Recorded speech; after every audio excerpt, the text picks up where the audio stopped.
Hare Krishna, everyone. Dear devotees, welcome back to the daily readings of Srila Prabhupada's books, right here at Nilachal, Hereford, the home of the Rouse, my surgeon. I mean, it's unbelievable how Krishna is so kind. With a gorgeous altar that needs no introduction to you all, because you've seen it the last few nights. Lord Jagannath, Baladev and Subhadra, Shri Gaura-Nitai, Shri Balagopal, Vrinda Devi, Krishna Balaram, Nishingadev, Haridas Thakur, the 10 avatars, Dasa avatars, Srila Prabhupada, my dear God, Brother Radhanath Maharaj. We beg your mercy to read nicely this Brhad Bhagavatamrta for posterity. It's being recorded and will be archived on the Facebook and on the YouTube, cover to cover. Srimad Bhagavata Mahima Stotram by Srila Sanatana Goswami, glorifying the Shastra that is the source of all other Rasa Shastras, the Srimad Bhagavatam, Summum Bonum of the Absolute Truth. It goes like this: Sarva Shastrabdi Piyusha, Sarva Vedaika Satpala, Sarva Siddhanta Ratnadya, Sarvalokaika Drikprada. O nectar from the ocean of all scriptures, singular fruit of all the Vedas, rich mine of the precious gems of all conclusive truths, you are the only giver of sight to all the worlds. Sarva Bhagavata Prana, Srimad Bhagavata Prabho, Kali Dvandoditaditya, Sri Krishna Parivartita. O life air of all the Supreme Lord's devotees, O Master Srimad Bhagavatam, you are the sun risen in the darkness of Kali. You are the exact image of Sri Krishna. Paramananda Pataya Prema Varshaksharayate Sarvada Sarvasevyaya Sri Krishnaya Namostume. I bow down to you who are supremely blissful to read. Your every syllable pours down a flood of prema. You can always be served by everyone. You are Sri Krishna himself. Madeka Bando Matsangin Madgudo Man Mahadana Manistadaga Madbhagya Madananda Namostute. My only friend, my constant companion, my spiritual master, my great wealth, my savior, my good fortune, my source of ecstasy, I bow down to you. Om Namo Bhagavate Vasudevaya. Om Namo Bhagavate Vasudevaya. Om Namo Bhagavate Vasudevaya.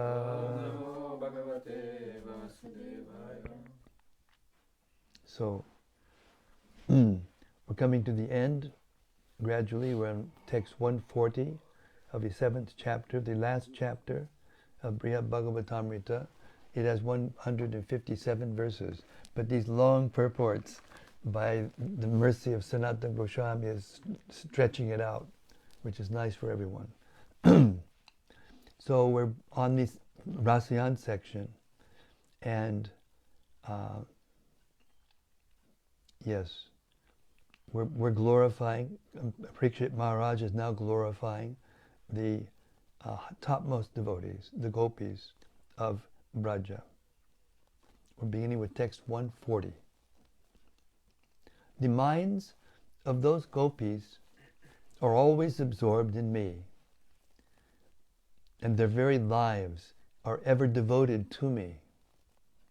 For my sake, they have abandoned everything related to their bodies, including ordinary happiness in this life, and the religious duties needed for happiness in the next. Therefore I take it upon myself to sustain those gopis in all circumstances. Commentary. In this verse, Krishna tells Uddhava why the gopis need to be so carefully consoled. He also explains why he feels so obliged to them and what attributes set them apart as his greatest devotees. Because the devotees always think about Krishna, they appear as if possessed by insanity. And because Krishna is their very life and soul, whenever he goes any distance away from them, they seem on the verge of death. In the past, they expressed their unalloyed devotion for him by making great sacrifices. For his sake, they gave up the company of their husbands, children, and homes. But now they live in Braja without him. But now that they live in Braja without him, they feel desolate, because they cannot resort to any other shelter than him. If the gopis have actually sacrificed everything for Krishna, why don't they just go to Mathura to be with him? They don't, because he promised he would soon return to Braja. That promise, as well as their concern for Krishna's happiness, keeps them from abandoning their physical responsibilities to their husbands, children, and so on, and keeps them nicely dressing and ornamenting themselves. Otherwise, the gopis would simply walk away from their families and cast aside their fine clothing and jewelry Krishna sent them from Mathura. The gopis have no attachment to any of these. For the sake of Krishna, the gopis have put aside all hopes for success in this life and the next. They have abandoned all expectations of material happiness, loka, and spiritual happiness, dharma. Krishna confesses that because the gopis are so perfectly surrendered to him, he takes it as his duty to maintain them, give them strength, and assure their happiness. Krishna alone is the real source of happiness for the gopis, and he is their real protector, much more than their husbands. Therefore, Uddhava should agree to carry Krishna's message to Braja. Here Krishna uses the masculine forms of the pronouns ye and tan, because man or woman, any devotee who has such pure love, deserves his protection. Nonetheless, the gopis, through their womanly nature, manifest unique qualifications. They have made for what women is the supreme sacrifice, by abandoning for Krishna's sake their social connections, loka, and their feminine virtues of shyness and chastity, dharma. Uddhava may worry that the gopis have abandoned everything, must be wandering aimlessly in the wilderness. How then will he be able to find them? And furthermore, since they have rejected all social ties, they must have become like mad women haunted by ghosts. How then will he be able to reason with them? Krishna assures Uddhava that even though the gopis have for his sake abandoned loka and dharma, he watches over them and protects them. He continues to provide them the same worldly and superworldly benefits they have rejected. Thus, when Uddhava reaches Vrindavan, he will find the gopis at home with their husbands and children, and of sane mind. What's more, Krishna personally continues to provide even for the husbands and children the gopis have mentally abandoned. There is no need to worry that the families of the gopis might be uncared for, or that the community might have ostracized the husbands for having wives who have abandoned religious principles. Krishna is protecting the gopis' families, and of course, he is protecting the gopis themselves and their religious principles. Through his personal energies, Krishna provides for the needs of the husbands and children, so what doubt can there be that he maintains the gopis? He supplies their worldly needs, loka, maintains the integrity of their religious duties as women, Sri Dharma, and keeps them strongly engaged in their primary interest and highest Dharma, Nam Sankirtan, and the other essential aspects of devotional service to him. According to the rules for Sanskrit euphony, te tyaktva may be read as the elided form of ye atyakta. Ye tyakta may be read as the elided form of ye atyakta. And when we take the liberty to restore the prefix a, not, another meaning of the last two lines of this verse comes out. Only for my sake have the gopis not abandoned their worldly responsibilities, loka, dharma. Therefore, dear Uddhava, since you are virtually equal to me, you should go to Braja, make the gopis happy, protect their sanity and natural humility, and do the same for their husbands, their children, and everyone else in Braja. Text 141.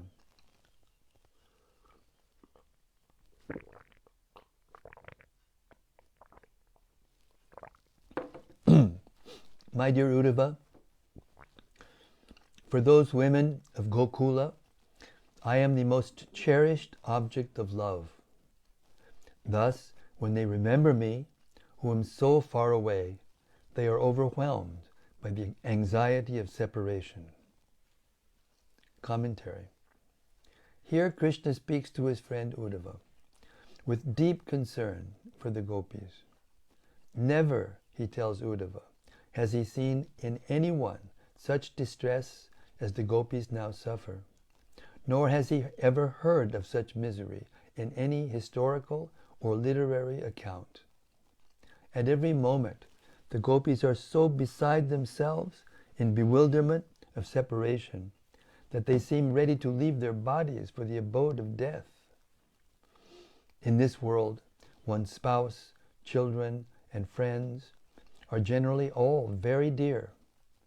Yet more dear is one's own body, and still more dear the vital air of life. More dear than life is Dharma, still more dear is moksha, and even more dear is Krishna Bhakti, pure devotional service to Krishna. Krishna Bhakti finds its perfect culmination in unalloyed prema. And because the gopis are more advanced in Krishna prema than anyone else, they are most dear to the Supreme Lord and his devotees. For the gopis, Krishna himself is the most dear object of attraction. When he goes far away to Mathura and remains there, the gopis nearly drown in the anxiety of separation and stay alive only by the faint hope that he will come back to them. Unable to think and act coherently, they become as if insane. They fall into obsessive remembrance of Krishna, thinking about how they used to associate with him. And they become so confused and distant from reality that it becomes difficult to verify that they are still alive. The gopis suffer greatly when Krishna leaves them for even a moment. But when he leaves Vrindavan for Mathura, they approach the extreme limit of distress. Yet even though the greatness of their pain often overwhelms their minds, the gopis cannot help but remember Krishna. Krishna calls Uddhava Anga, dear friend, to remind Uddhava, I am depending on your skills as a messenger and counselor to save the lives of the gopis by delivering my message. Text 142.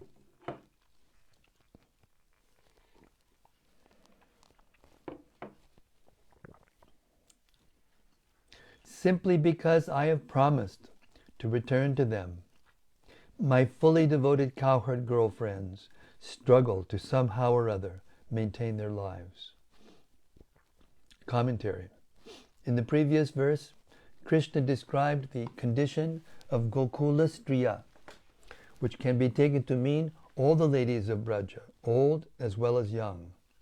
Now he focuses his attention on the Braja Gopis, who are most dear to him. The young gopis, such as Sri Radhika, the young gopis, such as Sri Radhika. As improbable as it seems to Krishna, these dear gopi girlfriends, including Chandravali, even though on the constant verge of death from the pain of separation, manage somehow to survive. Krishna is ashamed to confess that he intends to lie to the gopis, yet he must explain the contents of the message he is asking Uddhava to carry.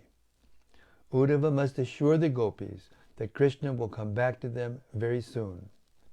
This should save the gopis from the grips of death, just as such a message saved them once before, when Akrura had taken Krishna and Balaram away from Gokula. At that time, Krishna sent a messenger with the promise that he would return only after a few days. And since the simple gopis had full faith in Krishna's words, they found in this promise the strength to tolerate the disappointment of losing him. The anticipation of soon again enjoying the beauty of Krishna gave them solace. Aware of how daunting the task must appear, Krishna explains to Uddhava that the gopis, headed by Sri Radhika, have dedicated themselves, life and soul, to him alone. Only by Krishna's special efforts to keep them alive do their souls stay in their bodies. The gopis are burning in fire of Raha Bhav, but Krishna is still struggling to save them. As Krishna indicates by the word praya, most of the gopis have somehow managed to survive, but some of them have already died, and others, sad to say, will also be lost. As the fire of separation grows in intensity, for the gopis to stay alive becomes more and more difficult. In truth, only the shelter of Krishna's personal power, provided secretly, are the gopis surviving at all. Krishna doesn't want to admit this to Uddhava, who might rebuke him for preserving the gopis' lives. Were Krishna to allow the gopis to leave their bodies, their suffering would end. But by keeping them alive, he was only prolonging and intensifying their torment. Yet there is something else for Uddhava to consider. Krishna will share the gopis' fate. Krishna needs to be saved as much as they do. Therefore, Uddhava should take most seriously his mission of bringing the gopis a message of renewed hope. For devotees too pained by the account of the gopis' inner torment, this fourth verse of instruction to Uddhava can be interpreted in a different way, one that places more emphasis on how Krishna plans to maintain the gopis' lives. 2 verses before, Krishna gave his assurance that he sustains the gopis through all difficulties, tan bibharmyaham. Krishna thus promised to arrange somehow or other for the gopis' happiness. And now Krishna tells just how Uddhava can help. The way to keep the gopis alive is to bring them Krishna's message promising his return. Although to save them is practically impossible, this message may keep the breath of life barely flowing in the gopis' throats. Uddhava should visit the gopis and convince them. Sri Nandanandana is returning very soon. He is already on the way. He is practically here already. Text 143. The residents of Vrindavan, headed by the gopis, were always completely attached to me with deepest love. Therefore, when my uncle Akrura brought my brother Balarama and me to the city of Mathura, the residents of Vrindavan, suffered extreme mental distress in separation from me and could not find any other source of happiness. Commentary. The next 4 verses, recited by Parikshit Maharaj to his mother, texts 143 through 146, come from Krishna's discussion with Uddhava in the 11th canto of Srimad Bhagavatam, 11, 12, 10 through 13. When Krishna and Uddhava were together in Dwarka, Krishna explained to Uddhava the great value of associating with saintly devotees of the Lord. Discussing this topic reminded Krishna of the most exalted of all saintly Vaishnavas, his own beloved gopis, and this so overwhelmed Krishna's heart that he digressed to speak these 4 verses. King Kamsa engaged Akrura, the son of Shapalka, to bring Krishna to Mathura, whatever it took. Krishna was reluctant to make the trip, but Akrura used his wits to convince Vasudeva and Balarama that going to Mathura was unavoidable. By referring to Akrura as the noble son of Shapalka, Shapalka being a worthy descendant of Yadu, Krishna is telling Uddhava that the Brajabasis, including Krishna himself, have to excuse Akrura. After all, Akrura was only doing what he thought necessary to protect his dynasty from the wrath of Kamsa. Lord Balarama, who was present when Akrura came to Vrindavan, could have expertly pacified the Brajbasis, as he had done previously when Krishna seemed imperiled in the grip of Kaliya. But this time, somehow, he made no such attempt. And when Akrura approached Balarama to present the plight of Vasudeva and Devaki and the other Yadus, who were living in fear and misery under the rule of Kamsa, it was Balarama who gave his consent for taking Krishna from Vrindavan to Mathura. Had it not been for this, Krishna might never have left Vrindavan. After Krishna departed, the gopis could find no other object of delight for their eyes. Whatever they saw reminded them that Krishna was gone, and this only made them more miserable. With the supreme desirable object removed from their sight, everything else appeared worthless. Separation from Krishna was like a persistent throbbing in the head that made enjoying anything in life impossible.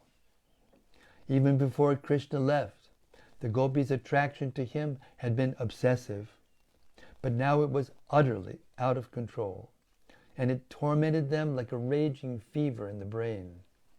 They entered the rarest state of ecstasy, in which nothing around them seemed able to give them happiness. Uddhava might wonder why the gopis, whose wisdom is praised by the most learned sages, continued to be attracted to Krishna even after he had caused them so much anguish. Krishna's answer is that the gopis' love for him was so extremely intense that nothing, not even his mistreatment of them, could impede it. As the sage Parashara describes, Madhusudana gave so much delight to the gopis that later, when he was absent, a moment seemed to them like 10 million years. Vishnu Purana 5.13, 58. Parashara was describing to Maitreya, some years after the fact, the separation the gopis felt, and thus he used the past tense. The word gopi can here be understood to derive from gaha, panti. They protect their senses. The gopis protected their senses by keeping them away from material objects. In truth, the gopis were the greatest of all self-controlled yogis. But Krishna's charms so entranced them that they became entangled in loving affairs with him, and therefore suffered. Madhusudana is the name of a particular bee well known for his rapacious nature of greedily collecting honey from many lotus flowers. And another Madhusudana, known as Krishna, took from the gopis and ruined Sudayati, all their honey, madhu, all their attractive, enjoyable qualities. He stole everything they had. Krishna here confesses to Uddhava that it is simply his nature to attract all sorts of people, exploit them for his own pleasure, enjoy them to his full, and then go away and leave them miserable. In the message Krishna was instructing Uddhava to carry, Krishna might have said that he himself endured as much torment in separation from the gopis as they did in separation from him. But the facts prove otherwise. The gopis surrendered to Krishna with absolute dedication, as he himself will describe in the next 2 verses. Krishna, however, as he confesses to Uddhava, is not nearly as surrendered to them. Krishna may have a high reputation as the most exalted of saintly persons, but in his own opinion, expressed in these verses, the gopis are much more virtuous. In them there is not a trace of cruelty or ingratitude, and pure love for him, like theirs, is not to be found anywhere else. Text 144.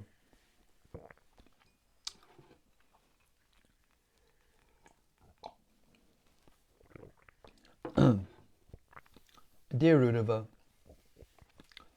all of those nights the gopis spent with me, their most dearly beloved, when I was present in Vrindavan, seemed to them to pass in less than a moment. But when bereft of my association, the gopis felt those same nights drag on forever, as if each night were equal to a day of Brahma. Commentary. Here Krishna acknowledges the terrible agony the gopis endure on his account.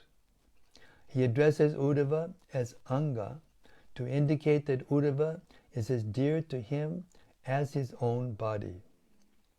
And he describes how the pleasure of the rasa dance he shared with his beloved gopis passed swiftly, as if in a single moment, even though the rasa lila lasted several nights. As certain Smriti Shastras explain, the word nights can also mean days and nights. But the Supreme Lord's special energies, by the Supreme Lord's special energies, the rasa dance did not end in a single night, but lasted many nights and days. Although outsiders were unaware, Krishna and the gopis celebrated the Rasa Lila for a long time, without interruption. That such an extended festival seemed to the gopis to last only a moment proves how happy Krishna's pure devotees become in his intimate association.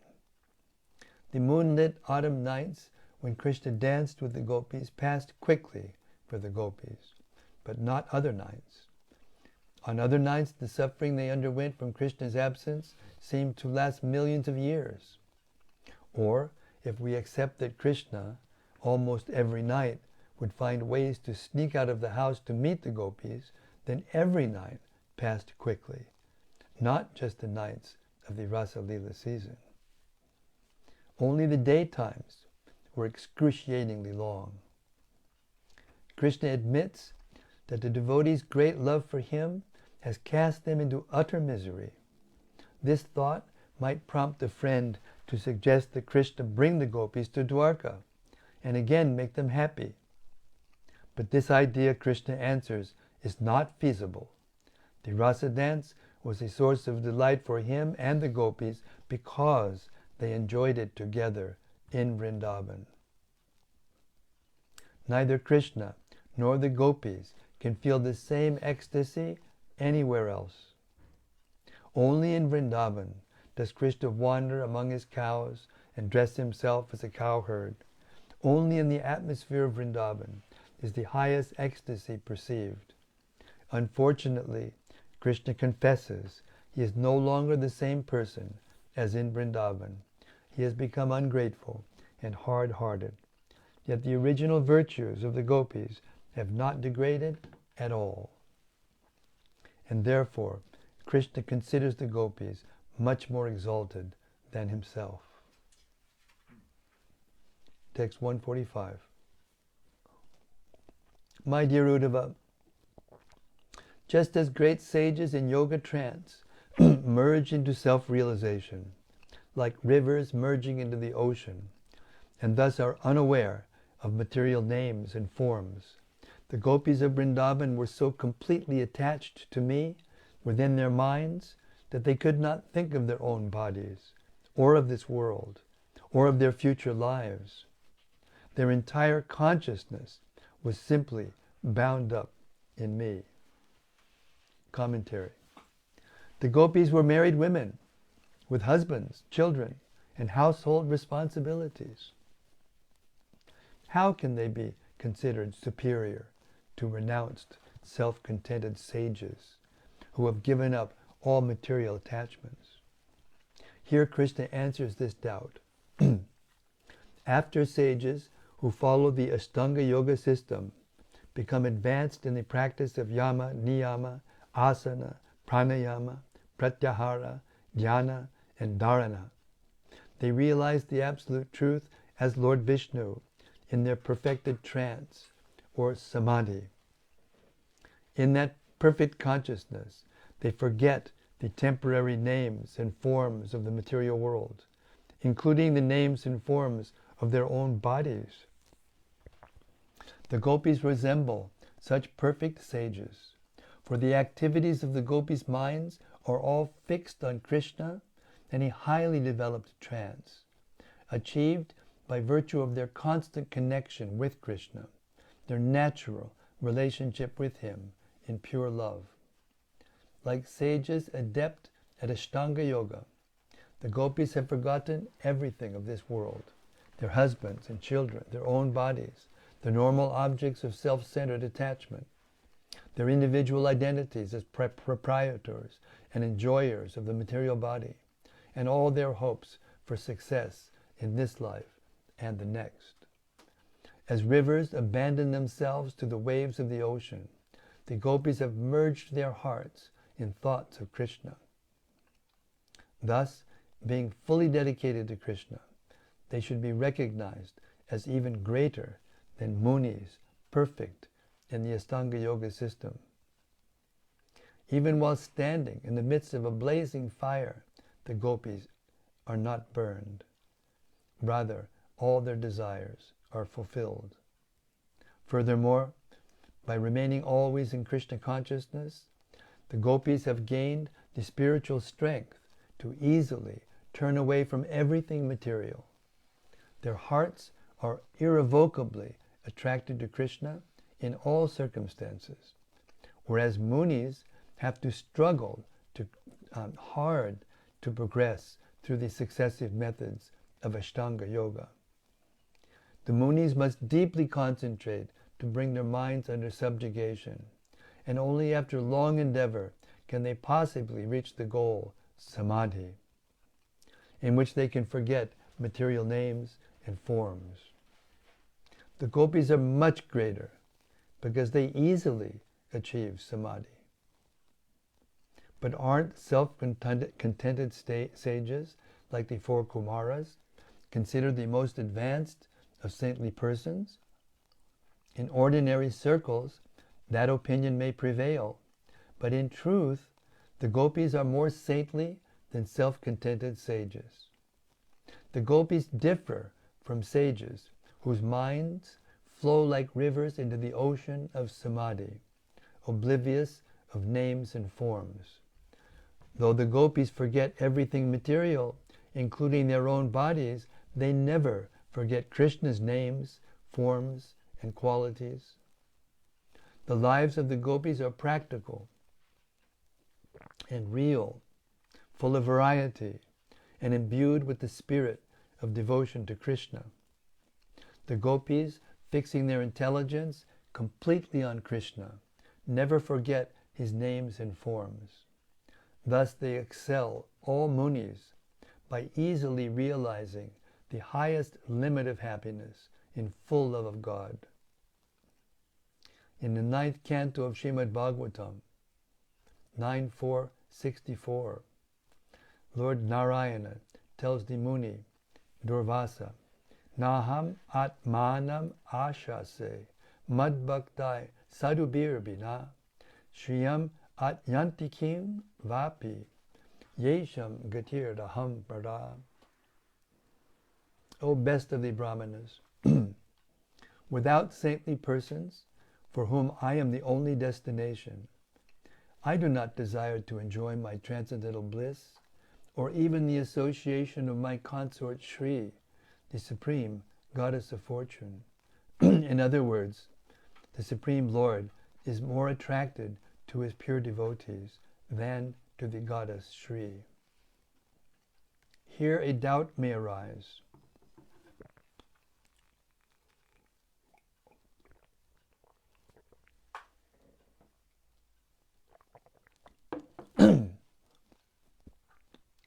Here a doubt may arise. The gopis of Vrindavan are also said to be goddesses of fortune. Doesn't that put them in the same category with Sri? How then can they be considered Krishna's dearmost devotees? Krishna dispels this doubt here in this discussion with Uddhava in the 11th canto by disclosing a confidential aspect of the gopis' glories, an aspect that establishes the gopis beyond all doubt as the greatest of saints, and greater even than the goddess Sri. Earlier in the 10th canto, while giving Uddhava the message to convey to the gopis, Krishna glorified them. But at that time, Krishna did not reveal that he himself was distressed by being separated from them.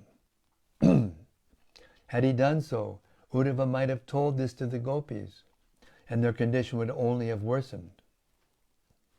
But now, in the 11th canto, Krishna wishes to refute the popular misconception that he is hard-hearted, and he wishes to satisfy Uddhava, and so, revealing the greatness of his own ecstasy, he discloses his feelings for the gopis. In doing so, he describes how it is that the gopis are more saintly than everyone else. To understand the hidden meaning of what Krishna is saying here, we have to read the word avidan as a present participle, being unaware, instead of a past tense verb, were unaware. The rules of Sanskrit grammar allow this. As a participle, avidan is a masculine form in the nominative case, and so it must refer to the speaker, Krishna himself. Avidan can therefore be translated as if I am aware. Krishna's being the subject of the previous verse, which includes the word maya, by me, further justifies such a reading. The sages, muniya, are another subject in the current verse, and thus, by extension, the participle can also refer to the sages. Krishna is saying then, sages are not really sages if in their samadhi they become like rivers flowing into the ocean and forget my names and forms. Because the activities of their senses completely stop, such forgetful sages become as if dead, for they are devoid of the living soul's defining quality of thought and unable to experience transcendental ecstasy. In the same way, were I ever to forget my gopis, were I ever to fail to think of them constantly, I would no longer be Sri Krishna, the Supreme Personality of Godhead. Or, understanding this idea in an even more radical sense, then my life would come to an end. I would no longer exist. Krishna refrains from openly speaking this last thought because he wants to spare Uddhava the pain of hearing something so distasteful. Krishna, divulging why he feels the way he does, says to Uddhava, I am obliged to the gopis because their minds are absolutely fixed on me. The gopis always think exclusively of me, and their attraction to me is most sublime. Therefore, dear brother, for them I have the greatest love. I must confess to not having the same kind of love for anything or anyone else. Not for my parents, my brothers, my queens, my children, not for my own transcendental body, not for my Vaikuntha abode with all its paraphernalia and associates, nor for my special abodes here in Dwarka and Mathura. All of them I could forget and still be myself, Sri Krishna, and not feel as much pain as if I were ever to forget the gopis of Braja. I am always thinking of the gopis with supreme love and attachment. In another verse, found in Srila Rupa Goswami's Prajabali 135, Uddhava tells the gopis, the path you women traverse who feel separation from Krishna, even great yogis cannot approach. You have realized the goal of meditation that others can hardly achieve. The Supreme Personality of Godhead, whose form is the most worthy object of meditation. Real yogis, engaged in eternal devotional service to the Supreme Lord, know only Krishna as the object of their meditation. But the gopis have surpassed even such genuine yogis because the gopis are the constant object of Krishna's meditation. Therefore, they are greater than anyone else, everyone else. Shall I? One more? Okay. Text 146. All those hundreds and thousands of women, knowing me as their most charming lover and ardently desiring me that way, were unaware of my actual position. Yet by intimately associating with me, they attained me, the supreme, absolute truth. Commentary. The gopis fulfilled their highest ambitions by achieving Krishna as their lover. Those cowherd women were so exalted that by personal contact with them, thousands of the outcast women of Braja, Pulindas and other aborigines, achieved the same rarest goal of life. The word abala, women, in its literal sense, means not strong, indicating that the Aborigine women lacked the assets of knowledge, good birth, good behavior, and devotion to God. They were ignorant of their own eternal identities as spirit souls. And because they had never become close enough, and because they had never come close enough to Nanda Maharaja's village to see Krishna with their own eyes, they were also ignorant of Krishna's all-attractive beauty. Nonetheless, in the forest, the Aborigine women of Braja accidentally came in contact with grass and leaves smeared with the kumkum from the bodies of the gopis, and in this way gained the transcendental association of the gopis, and also became infected with the desire to have Krishna as their lover. Or if we presume that the Pulindis and other Aborigine women, simply by being born in Krishna's holy dham, must have known that they were eternal souls, their association with the gopis, even though indirect, infused them with the sublime devotion for Krishna and made them forget whatever spiritual knowledge they had. They were also ignorant of who they were in another sense. Taking no heed of their own dirtiness and their dingy complexions, they were helplessly impelled toward Krishna by the conjugal attraction they contracted from the gopis. The Pulindis and others may have been low-class tribal women, but they had the greatest fortune of being attracted to the Supreme Absolute Truth. The darling son of Nanda Maharaj, and that attraction was extraordinary. They accepted him as the absolute master of their lives, and that too in the special mood that he was their unmarried lover. They had to keep their love for Krishna. They had to keep their love for Krishna secret, because as outcasts, they had little hope of ever meeting him. And if they did chance to meet him, that contact would be considered altogether illicit. Thus, they privately cherished the treasure of prema within the cores of their hearts. At every moment, they tasted newer and newer sweetness and the highest possible limits of blissful satisfaction. Having had some contact with the gopis, the aborigine women of Braja all attained a perfection similar to theirs. If not in this life, then in the next. Hare Krishna. Jai Shri Krishna. Sanatana Goswami ki jai. Gopiparanadhana ki jai.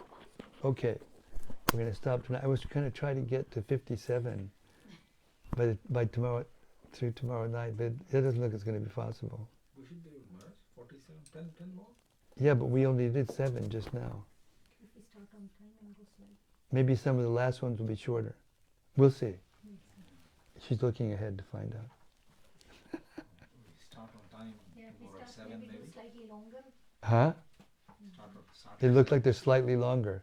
No, I guess you will struggle. What? Longer session tomorrow. I'm thinking, yeah. We'll see. Okay.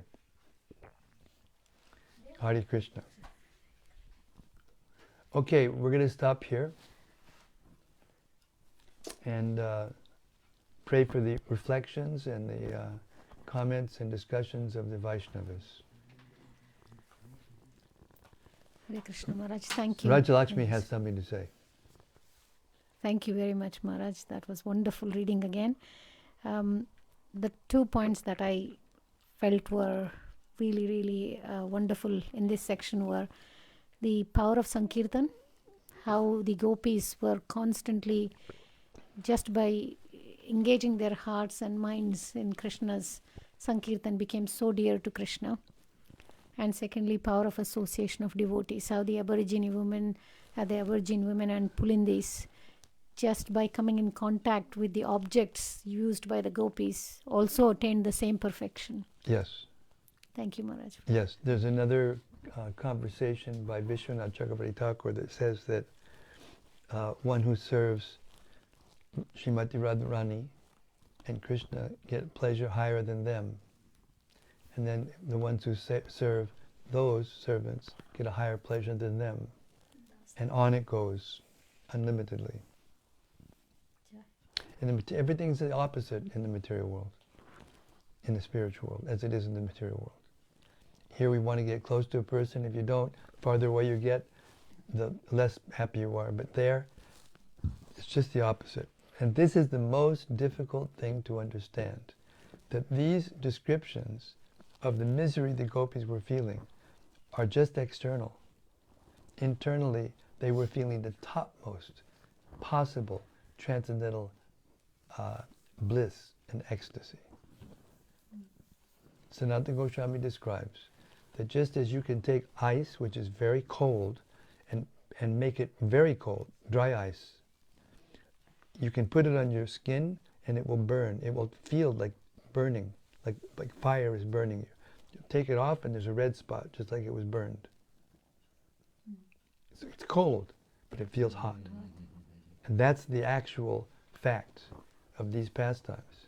And once you get that in your consciousness, understanding, then these descriptions of how they're suffering will just take you to someplace different. Hare Krishna.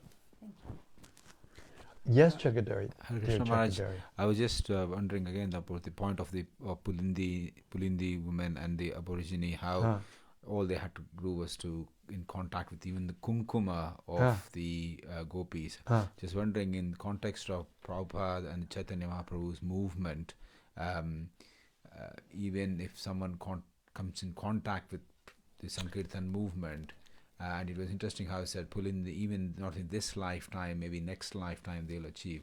Just wondering, whatever little devotional service you do in Prabhupada's movement and helping Prabhupada and spread Chaitanya Mahaprabhu movement, do you think we can draw parallels there, Maharaj? Yes, actually this is what Haridas Thakur told to Lord Chaitanya when Lord Chaitanya came to him in distress. Lord Chaitanya came in anxiety and he expressed it to Haridas Thakur, and Haridas Thakur said, "My dear Lord, please, don't be in anxiety." And in the purport, Prabhupada says, this is service to help Lord Chaitanya reduce the anxiety he feels seeing the conditioned soul suffering in material existence. So Lord Chaitanya, and then Lord Chaitanya said, well, what about the non-moving living beings, the trees and all the lower life forms? And Haridas Thakur says, don't worry about them. You've already liberated them. It's already done. So we can't say it happened all at once, but even if we can say that, Haridas Thakur said, and if everyone leaves all at once, don't worry, my Lord, it will fill up again. When Lord says, but then the material world wouldn't exist anymore if there was nobody in it. And Haridas says, don't worry, just as a government may, have all the prisoners somehow or other become good and go out of it. They won't close the prison house, because very soon it fills up again, because it's the nature of this material world. So there's many souls waiting out there in the Brahma Jyoti, in the waiting line, to get into the material world so they can go to the spiritual world. So like that, by the mercy of Lord Chaitanya, those who come in contact with his movement in any way, shape or form, they become eligible to go back to Godhead. Even if they don't go back immediately, it may take time. But once that taste is there, they can't forget it. There have been devotees, even devotees of Prabhupada, who left the movement and tried to forget. I've talked to a few of them. They can't. And Prabhupada laughed and said, yes, I have tricked you.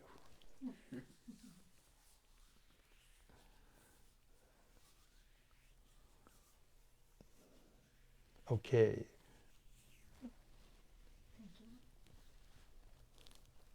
Anything else from cyberspace?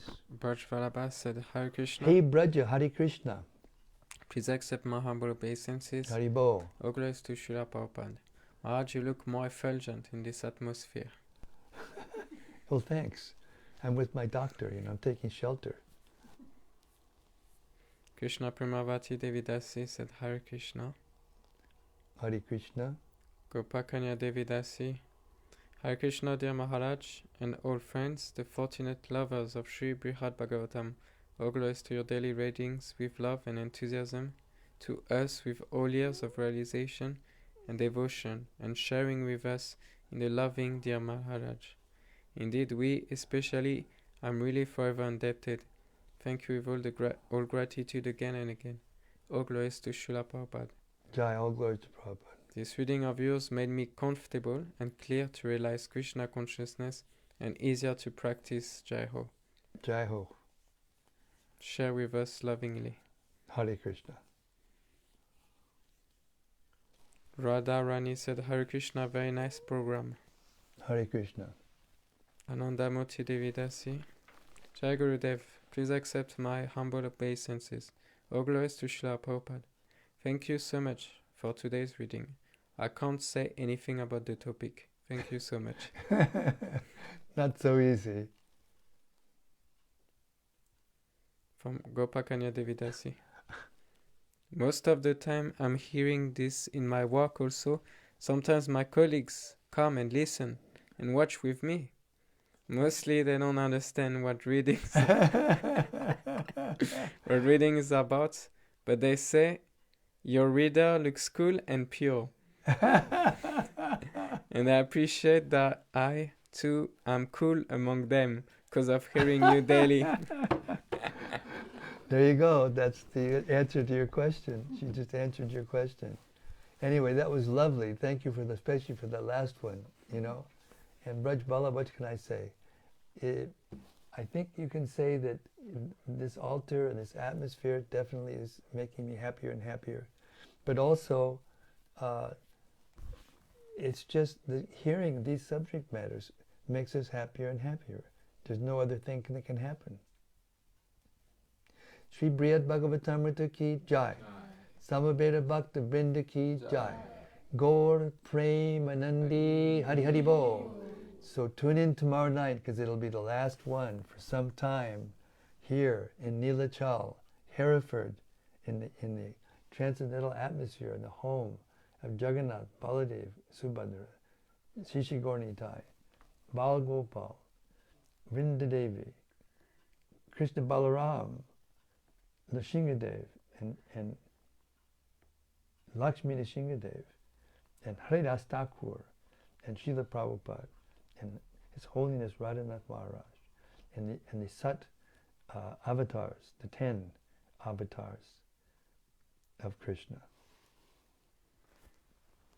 See you tomorrow night. Same time, same place, same subject. The creme de la creme de la creme. We'll try to finish this book tomorrow. It's 10 verses only, but we only read 7 verses tonight because these commentaries are out of this world. Hare Krishna. See you tomorrow.